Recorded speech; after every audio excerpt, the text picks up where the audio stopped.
오늘 우리에게 주시는 하나님의 말씀은 욥기 26장 1절부터 14절입니다. 구약성경 785페이지 욥기 26장 1절부터 14절입니다. 한 절씩 교독하겠습니다. 욥이 대답하여 이르되 내가 힘없는 자를 참 잘도 도와주는구나. 기력 없는 팔을 참 잘도 구원하여 주는구나. 지혜 없는 자를 참 잘도 가르치는구나. 큰 지식을 참 잘도 자랑하는구나. 내가 누구를 향하여 말하느냐? 누구의 정신이 내게서 나왔느냐? 죽은 자의 영들이 물밑에서 떨며 물에서 사는 것들도 그러하도다. 하나님 앞에서는 수월도 벗은 몸으로 드러나며 멸망도 가림 없음이라. 그는 북쪽을 허공에 펴시며 땅을 아무것도 없는 곳에 매다시며 물을 빽빽한 구름에 싸시나 그 밑에 구름이 찢어지지 아니하느니라. 그는 보름달을 가리시고 자기의 구름을 그 위에 펴시며 수면에 경계를 그으시니 빛과 어둠이 함께 끝나는 곳이니라. 그가 꾸짖으신즉 하늘 기둥이 흔들리며 놀라느니라. 그는 능력으로 바다를 잔잔하게 하시며 지혜로 라합을 깨트리시며 그의 입김으로 하늘을 맑게 하시고 손으로 날렵한 뱀을 무찌르시나니 보라, 이런 것들은 그의 행사의 단편일 뿐이요 우리가 그에게서 들은 것도 속삭이는 소리일 뿐이니 그의 큰 능력의 우레소리를 누가 능히 헤아리랴. 아멘. 인생이란 무엇입니까?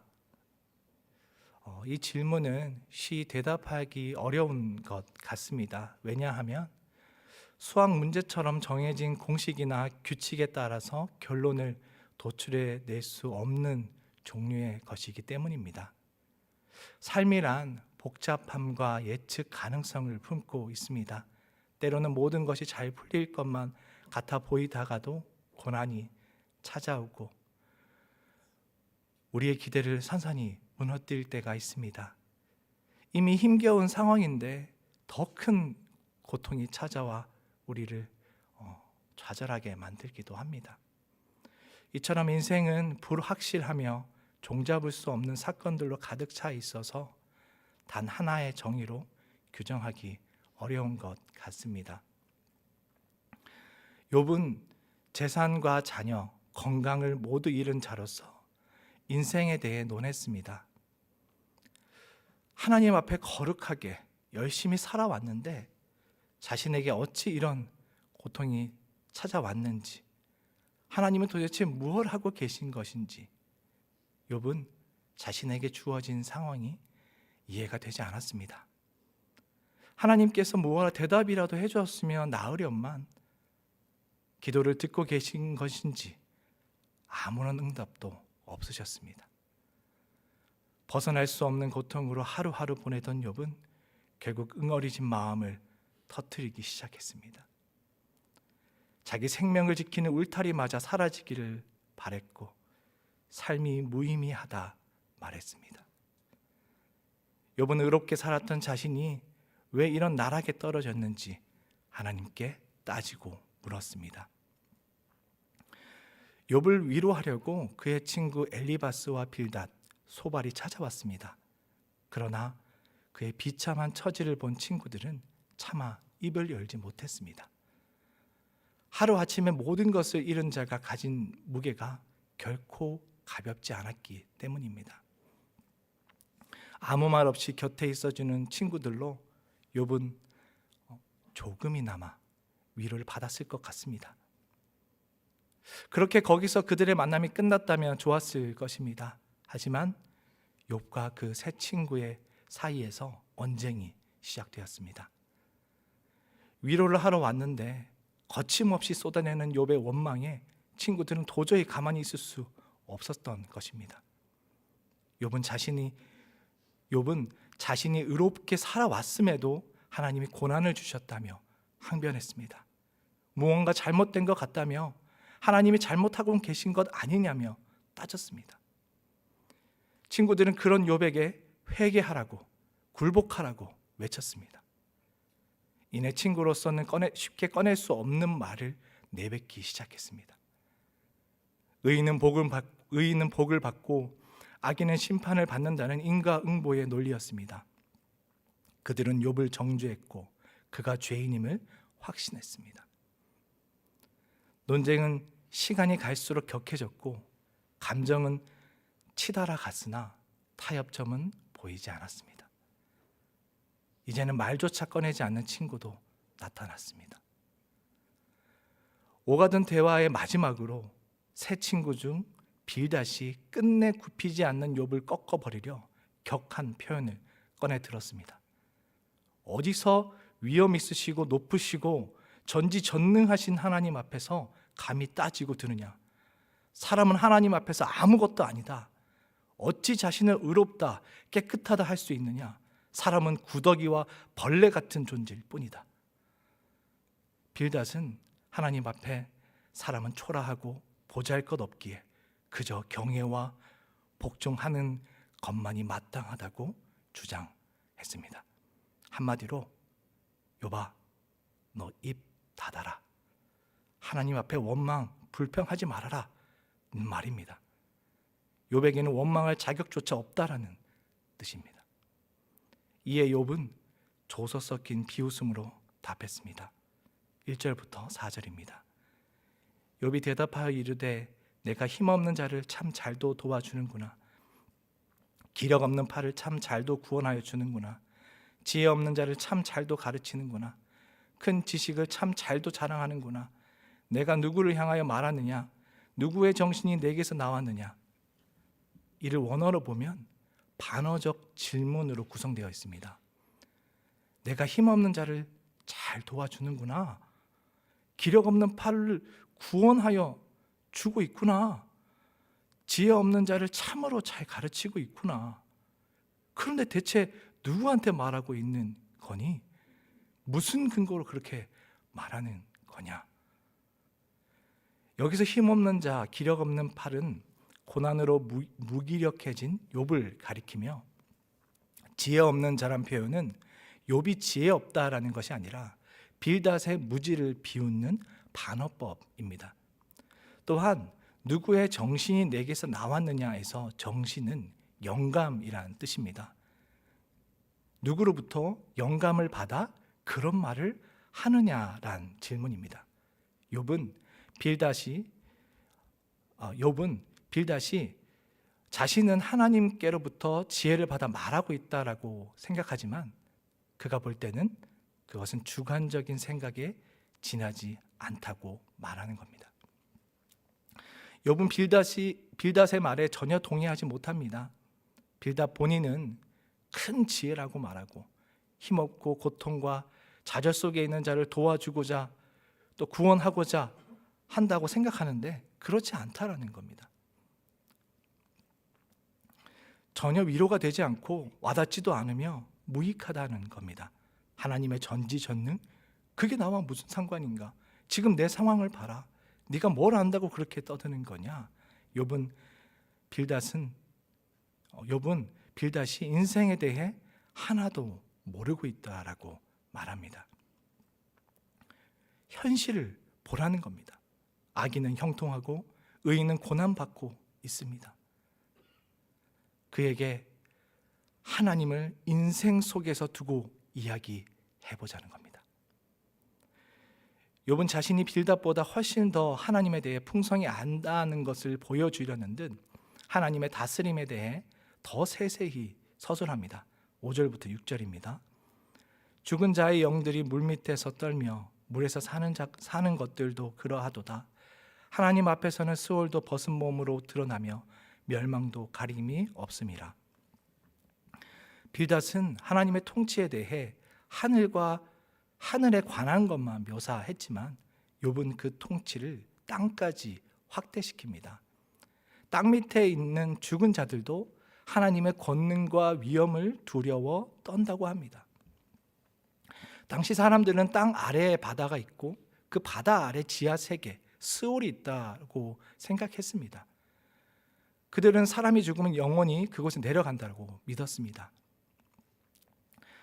여기서 물에서 사는 것이 떤다라고 했는데, 물에서 사는 것은 물고기를 가리키는 걸 수도 있지만 여기서는 혼돈의 세력을 의미하는 것으로 해석될 수도 있습니다. 이어서 욥은 하나님의 창조에 대해 언급합니다. 7절입니다. 그는 북쪽을 허공에 펴시며 땅을 아무것도 없는 곳에 매다시며. 하나님은 북쪽을 허공에 펴시며 땅을 아무것도 없는 곳에 매다셨습니다. 여기서 북쪽은 북쪽 하늘 혹은 신이 거주하는 산으로 해석이 가능합니다. 저는 지리적인 의미보다는 상징적으로 하나님의 거처를 나타낸다라고 생각합니다. 왜냐하면 앞절에서 5, 6절에서 가장 낮은 시면의 지하 세계에 관해서 이야기를 했으니 이번에는 가장 높은 하늘 세계 이야기를 해야 대조가 부각되고 의미가 살아나기 때문입니다. 하나님은 하늘을 지으시고 디자인하셨습니다. 북쪽을 허공에 펴시며에서 허공은 창세기 1장 2절의 공허와 동일한 단어입니다. 하나님은 땅을 혼돈하고 공허하며 흑암이 깊음 위에 있을 때 세상을 창조하셨는데, 여기서는 공허한 곳에 북쪽 곧 하나님의 나라를 펼쳤습니다. 땅을 아무것도 없는 곳에 매단다라는 표현도 하나님의 창조 사역을 가리킵니다. 그리고 이번엔 욥은 하나님이 세상을 지으셨을 뿐 아니라 질서를 부여하시고 주관하시는 분이라고 합니다. 8절입니다. 물을 빽빽한 구름에 싸시나 그 밑에 구름이 찢어지지 아니하느니라. 당시 사람들은 구름 속에 물을 담는 주머니가 있고 그것을 열릴 때 하늘에서 비가 내린다고 믿었습니다. 가죽통에 물을 담고 다니면 물의 무게나 외부 요인에 의해 찢어지는 경우가 종종 발생합니다. 하지만 하나님의 구름들은 결코 찢어지지 않습니다. 이는 하나님은 자연의 질서를 섭리하며 실수 없이 온 세상을 권능으로 보존하고 계심을 말합니다. 이 고백이 인생에서 가장 불행한 시간을 겪고 있는 욥의 입에서 나왔다라는 사실을 우리가 기억한다면 그가 어떤 심정으로 이 말을 했는지 상상하는데 도움이 될 것입니다. 아마 이렇게 생각하고 있었지 않을까 상상해 봅니다. 혹시 하나님의 주머니가 찢어진 것은 아닌가? 무엇인가 이상이 생긴 것은 아닌가? 그러나 그 순간에도 욥은 하나님에 대해 변함없이 고백하고 있습니다. 욥은 이어서 세상의 창조와 질서에 대해 이야기합니다. 9절입니다. 그는 보름달을 가리시고 자기의 구름을 그 위에 펴시며.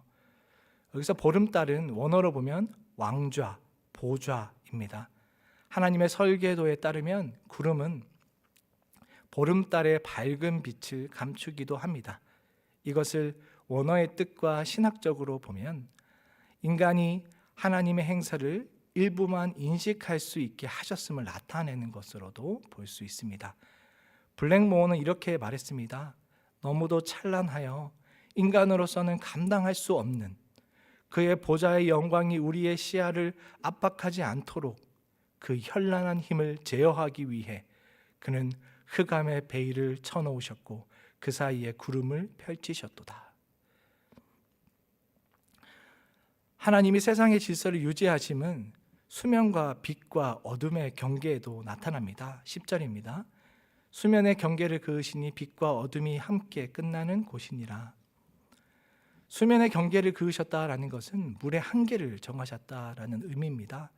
이는 하나님은 궁창 위의 물과 아래의 물로 나뉘신 사건을 떠올리게 합니다. 당시 사람들은 수평선을 빛과 어둠의 경계로 여겼고 해가 뜨고 질 때 수평선에 있는 문을 통과한다라고 생각했습니다. 이는 낮과 밤의 규칙적인 진행보다 창조에 관해 설명하는 것으로 보입니다. 하나님은 빛을 만드셨고 또한 성경은 하나님을 빛과 어둠의 창조주로 묘사하기 때문입니다. 욥은 하나님께서 창조자이시며 질서를 세우는 분으로 드러냅니다. 다음으로 욥은 피조 세계를 다스리시는 하나님의 능력과 위엄에 대해서 말합니다. 11절입니다. 그가 꾸짖으신즉 하늘 구둥이 흔들리며 놀라느니라. 당시 사람들은 높은 산들이 하늘의 궁창을 기둥처럼 떠받치고 있다고 생각했습니다. 하나님이 분노, 책망으로 꾸짖으시면 천둥이나 태풍, 바람이나 지진이 나타나 기둥이 흔들리며 놀라게 됩니다.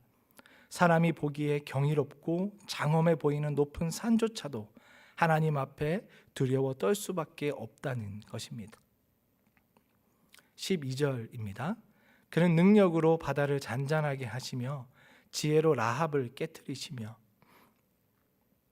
하나님은 날뛰는 거친 바다를 잔잔하게 하시고 지혜로 라합을 깨뜨리십니다. 바다와 라합은 혼돈의 세력으로 보입니다. 라합에 대한 해석은 다양한데 하나님을 대적하는 교만하고 악한 자 또는 바다 괴물, 애굽으로 해석됩니다. 하나님은 공허와 혼돈 속에서 질서를 만드시고 지혜로 대적자를 물리치셨습니다. 이뿐 아니라 하나님은 세상을 아름답게도 하셨습니다. 13절입니다. 그의 입김으로 하늘을 맑게 하시고 손으로 날렵한 뱀을 무찌르시나니. 입김으로 하늘을 맑게 하셨다라는 표현에 대한 해석도 다양합니다. 어떤 이는 하늘을 장식하는 은하수나 특별한 성자로 이해하기도 합니다.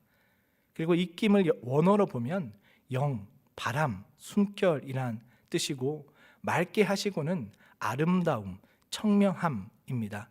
이를 바탕으로 해석하면 먼저는 하나님은 그 숨결로 하늘을 아름답게 하시고 장식하셨다라는 뜻이 됩니다. 하나님께서 밝게 빛나는 별들을 만들어 하늘을 아름답게 장식하신 겁니다. 그리고 두 번째로 하나님은 그의 바람으로 하늘의 구름들을 사라지게 하여 깨끗하게 하셨다로 볼 수도 있습니다. 저는 개인적으로 첫 번째 해석이 마음에 듭니다. 하나님은 세상을 만드셨을 뿐 아니라 단장하셨습니다. 밤에는 별들로 총총히 수놓으시고 낮에는 햇빛으로 그것을 색칠하는 그런 모습을 상상해 봅니다. 또한 하나님은 그 아름다움을 깨뜨린 날렵한 뱀을 그의 손으로 물리치십니다. 날렵한 뱀은 앞에서 언급한 라합의 별명으로 해석되기도 하며 바다 괴물인 리워야단이나 마귀로 이해되기도 합니다. 그 정체가 무엇인지 정확하게 정의할 수는 없지만 그것이 하나님을 대적하는 존재인 것은 분명합니다. 하나님께서는 결국 이러한 대적자들을 물리치실 것입니다. 욥은 이렇게 하나님의 위엄과 권능, 창조와 다스림이란 큰 그림을 그려주었습니다. 그러면서 그는 이러한 것은 그저 그가 행하시는 일의 일부분일 뿐이라고 합니다. 14절입니다. 보라, 이런 것들은 그의 행사의 단편일 뿐이요 우리가 그에게서 들은 것도 속삭이는 소리일 뿐이니 그의 큰 능력의 우레소리를 누가 능히 헤아리랴. 사람은 하나님을 이해하고 안다고 생각하지만 그것은 극히 일부분 뿐이라는 겁니다. 속삭이는 소리에 지나지 않다는 것입니다. 우리는 그 작은 소리조차 듣기 어려워하는데 우레소리와 같은 하나님의 음성을 어떻게 감당할 수 있겠느냐는 겁니다. 이는 인간이 하나님 앞에 얼마나 유한하고 보잘것없는 존재인지를 돌아보게 합니다. 하나님의 위대하심은 감히 측량할 수 없으며 그의 본질과 능력은 인간의 인식을 넘어 있습니다. 아무리 사람이 하나님을 많이 이해하였다고 자부하여도 여전히 미완성이며 불완전하고 결코 다다를 수 없는 영역입니다. 어찌 보면 지금까지의 욥의 논리도 빌닷의 주장과 크게 다를 바 없어 보일 수 있습니다. 빌닷보다 조금 더 넓은 세계관을 그렸다고는 정도로 비칠 수도 있습니다. 하지만 욥이 도달한 결론은 다릅니다. 그는 헤아릴 수 없고 측량할 수 없는 위대하심과 무한하심 앞에 손을 놓지 않았습니다. 그러한 때 하나님을 보았습니다. 보라, 하나님의 광대하심을, 그의 길들의 길을 보라. 그는 자신의 고난에 대한 답을 주지 않는 하나님 앞에서 이해할 수 없음에도 끊임없이 자기 인생을 하나님으로 해석해 나갔습니다. 그리고 마침내 그는 하나님을 만나게 됩니다. 우리는 그 장면을 욥기 38장을 통해 봅니다. 하나님은 폭풍 속에서 임하셨고 욥은 그 속삭이심을 눈으로 목격했고 하나님의 현현 앞에 전율하고 엎드렸습니다. 하나님을 헤아릴 수 없음 속으로 들어가는 것이 신앙입니다. 다 이해되지 않아도, 다 알 수 없어도 나아가는 것입니다. 은혜를 생각해 봐도 그렇습니다. 은혜는 이론적으로 설명할 수 있는 것이 아닙니다. 경험할 때에야 비로소 그 깊이를 알게 됩니다. 아무리 입으로 떠들고 외쳐도 하나님께 내어 맡기지 못하면 알 수 없습니다. 생각해 보면 우리가 언제 하나님을 완전히 이해하고 그분께 나아간 적이 있었습니까? 계산되어서가 아니라 그분이 우리의 하나님이었기 때문에 나아갔습니다.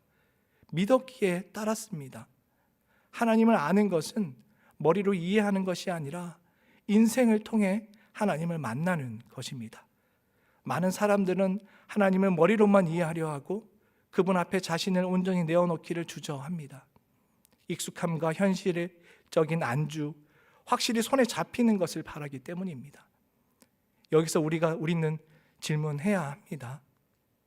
우리에게 단순히 지식의 파편이 아니라 우리가 만나고 경험하는 하나님이 있는가? 사람들은 종종 측량할 수 없는 은혜 앞에 복잡한 마음을 품습니다. 하나님께 인생을 맡기는 것이 결코 쉬운 일이 아니기 때문입니다. 하나님은 항상 우리가 원하는 방식으로 일하지 않으십니다. 우리는 하나님 안에서 답을 찾으려고 하지만 그 과정에서 오히려 모순과 알 수 없음에 부딪힙니다.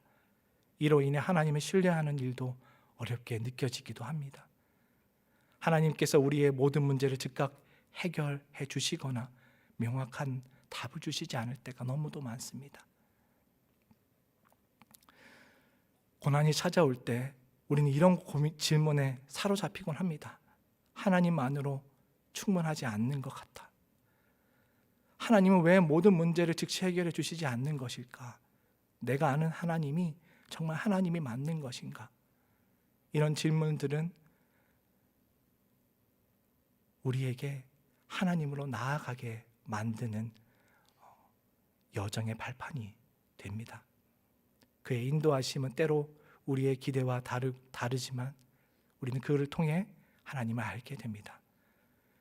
그러다 어쩌면 우리는 이런 결론에 도달했을지도 모릅니다. 인생에 명확한 답은 없다. 맞습니다. 하지만 그리스도인의 삶은 답을 찾는 데 목적이 있는 것이 아니라 하나님께 우리의 인생을 거는 몸부림에 있습니다.